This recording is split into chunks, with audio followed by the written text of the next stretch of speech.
Okay, I'm not gonna lie, I came into this game having extremely low expectations. Like, for real, I was feeling very, very sus. I was really expecting myself to kind of have to push myself through this game. I went in with the mentality of wanting to be into it, but I was also very weary. I said there's a high chance that I try and really give this game a shot and it's just not the same. I was like, oh, this game's so old, it's definitely not gonna look as pretty as my first Fire Emblem game I ever played. Some of the support conversations are probably not gonna be as in-depth as I want them to be. Heck, I'm gonna be honest, I didn't even think this game had support conversations. And not just that, I was like, what's the point of playing this game if I can't have my little dating simulator and make these units have children? But I said, okay, let me give it a shot. I want to say I'm a fan of Fire Emblem, but can I really say I am one if I haven't at least tried some of the GBA games? So here I am, standing as a guy in 2022 who has officially, for the first time, beaten Fire Emblem Sacred Stones. Which, fun fact, it's actually Fire Emblem 8. But alas, what are my thoughts of Fire Emblem Sacred Stones in 2022? Is it worth giving it a shot? As a Fire Emblem fan, as an RPG fan, let me tell you of my experience with Fire Emblem Sacred Stones. So our story begins.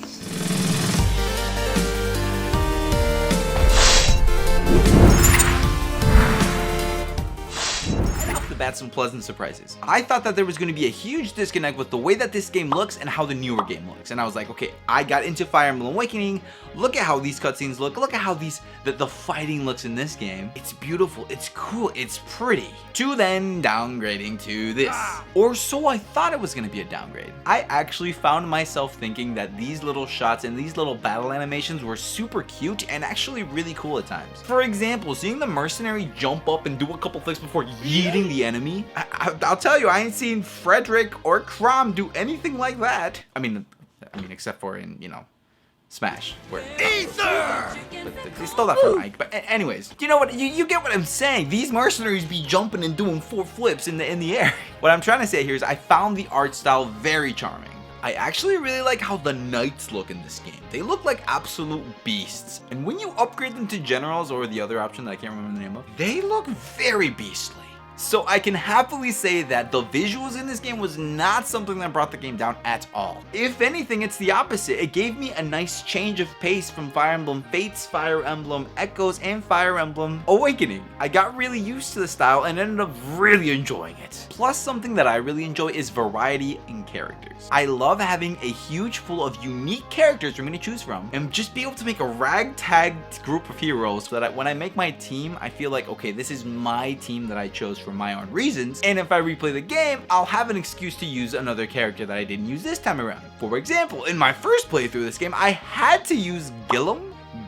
Dude be looking like Wolverine, like he just looks so freaking cool. Ironically, I know I said that I really like how knights look, but in general, I'm not usually a fan of knights just because they move really slow. But I had to have this guy on my team, and of course when he died, I was resetting every single time. Now, a lot of Fire Emblem fans aren't gonna like me for saying this, but I really love using axe wielders. I know, bring the hate. I thought Ross and Garcia were dope. I loved it. I love how they looked, I love their relationship, and I really wanted both of them to be a part of my team. But anyways, this game gave me that. It gave me a pool of units to choose from that I felt like were very unique from each other. And not just personality-wise, but again, they all look very different from each other. Because there was such a big pool of units for me to choose from, one playthrough I ended up using Ford, while the other person I was considering was using Franz. They're brothers, one's older and a little bit cooler looking, in my opinion. The other one's a little bit younger, but still really cool. They're both the same class, and I'm not one to get into stats. That's not the reason why I play Fire Emblem. But I do hear that Ford low-key kind of sucks in terms of stats, and Franz is better. Franz. Alas, I digress. There was enough variety in this game in terms of characters for me to want to look through all of them and say, okay, I want to use these people in this playthrough, and then I kind of want to start a separate playthrough to try out some of these different characters. But I actually didn't have to do that because this game gave me an opportunity to split my save files and have 2 different teams going along side by side, kind of how I did in Fire Emblem Echoes. This game eventually forces you for a little bit to choose between one of the 2 main characters, Erica and Ephraim. Ephraim?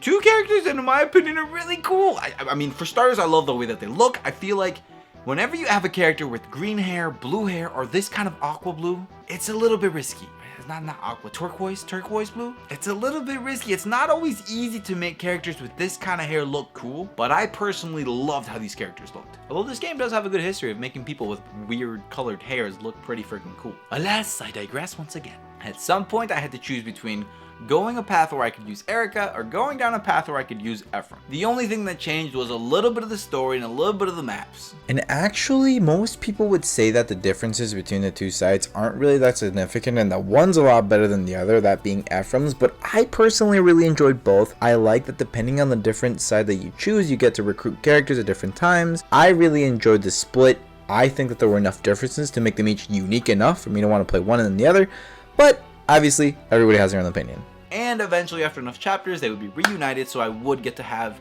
either Ephraim or Erica, depending on how I choose, on the team again. While at first I was a little bit annoyed because you kind of like rejoin with them and I'm like, yes, I'm finally gonna have both on my team. Then I found out, oh, I'm gonna have to pick a side. At first I wasn't too happy about it, but then after I played a couple chapters and realized, oh, I can just make 2 separate save files and play one character side and then the other character side, and I get to make 2 different teams, I'm about it. Definitely increasing my playtime significantly. So that was a big surprise for me that this game actually was deep enough to do that. And something that they have in this game that I didn't even think about is that when you upgrade the classes, you can actually choose between 2 different classes that you want them to evolve into. I always like when games give me this kind of power because I can tailor each team and make them as unique as I want them to. And to once again feel like this is my playthrough, not anyone else's. So that was a happy surprise. And again, I went into this game with really low expectations, not expecting to have that option. But when it came down to it, this game really just still felt like Fire Emblem. At least for the reasons why I love Fire Emblem, this game worked. And let me tell you what those reasons are. I love having the ability to overpower my characters. Now here's where we go into some controversy. These games are known for being really, really hard. There's nothing that I like more than going into a map that's kicking my butt, that I keep having to reload and reload because my characters keep dying. Being able to come back to that map when my characters are all beasts and nothing can take them out. I can grind in this game, and I loved that. That's something that when this game first came out, a lot of people hated it for it. It was one of the first games that did it, and people were salty about it, and people were like, that's not the point of Fire Emblem. It's not, the point is not to be able to beef up my characters. The point is to be able to struggle and be strategic and blah, blah, blah, blah. We all have fun for different reasons, okay? So I love that I could level up my characters, you know, having like that top world view in between each mission, and being able to say, do I grind or do I go on to the next level? I don't remember which YouTuber it was, but one of them did comment on the fact that they don't like it when people say, oh, just don't use the option to grind because you don't have to use it. If you still want the game to be hard, just simply go over it, skip it. And the explanation that he used to say why this is not a valid argument is because, oh, what do I do when I don't like a certain game's cutscenes? Do I just skip all the cutscenes? What do I do if I don't like the dialogue in a game? Do I just skip all the dialogue? Another reason I think he gave was the music. He's like, what, if I don't like the music in a game, do I just mute the game? I totally get what you're saying. Trust me, I understand the way you're seeing it. Here's how I see it. The music, the dialogue, those things are like very crucial. They literally make the game. You can play the game without the music, but it's gonna suck. You can play the game while skipping the dialogue, it's just not gonna be the same. You take out those elements, you are taking out crucial parts of the game. Grinding is completely optional. And to say that because they added an option for you to have the grinding in there and say that's bad and say that that takes away from the game, I don't know if I agree with that, because you can skip out on the grinding and still enjoy the game fully. You can use the grinding and enjoy the game fully. So but this is just my thoughts. But yeah, in terms of the story, you got this purple guy, he's trying to collect all the stones. Oh wait, wrong series. You have this purple guy trying to get these stones, going into it with the expectation that it might have a story that might bore the crap out of me, that I might want to skip. It had some very enjoyable piece of dialogue that made me kind of feel for the characters a little bit. Obviously, for each person it's different, and the experience that you have with the story is what you make of it in your head. I was able to enjoy the story. Now, I'm not saying this game has some stellar writing that's gonna make you want to play this game just for the story. Heck, I know that is not why I play Fire Emblem games. The first time I played through Awakening, I skipped through literally the entire story. But again, we all play the game for different reasons, and I'm happy to say that some of the core reasons why I love this franchise are in Fire Emblem Sacred Stones. And even though I've played some of the newer games, I can go back to this one and still say, wow, this one's beautiful in its own way. The whole element of leveling up and strategy is there. And I will say, a lot of people say that this game is a lot easier because of the grinding. But on top of that, overall, people just say that out of all the older games, this one's the easiest. Just even in terms of strategy, like taking away the grinding part, even if you weren't to grind at all, it's super easy. That makes me feel bad. Because especially the first time I ran through this game, I sucked. Bruh. I ended up putting in a lot of hours into this game. More than I'm proud of. And honestly, such a big part of it was because I kept losing units, and it was very different for me. But this was actually really good. I'd like to say that the difficulty was high enough for me to enjoy it, but not to the point where I'm just like, oh, I'm done with this game. It had a good mix. Yeah, I will say something I did notice. In this game, I had to pay a lot more attention to the triangle, axe to sword to lance thing. That's not that right. In the newer games, I feel like I usually got myself so overpowered to the point where it just didn't really matter. This game, I found myself getting my stuff rocked if I didn't pay attention who I was sending out there in that fight. So yes, even though amongst the older games, this is supposed to be one of the easier games for me, going from playing all the new ones to playing this old one, it was, for me, the hardest Fire Emblem game I've played yet. So what's it like going back, playing a game that came out in 19... After playing all the newer games, how did I feel about going back to a GBA game? I think here's the most important part. The heart of Fire Emblem is in this game, and if you've played the newer games, so this is me talking to all of you who've played the newer games and are wondering, should I go back and play this game, Noah? I say don't go back to any of the other games. Start with this one. I think you playing this one is going to be the perfect say as to whether or not you should go back and play any of the other 8 before it, because it has enough things from the newer games to kind of feel similar.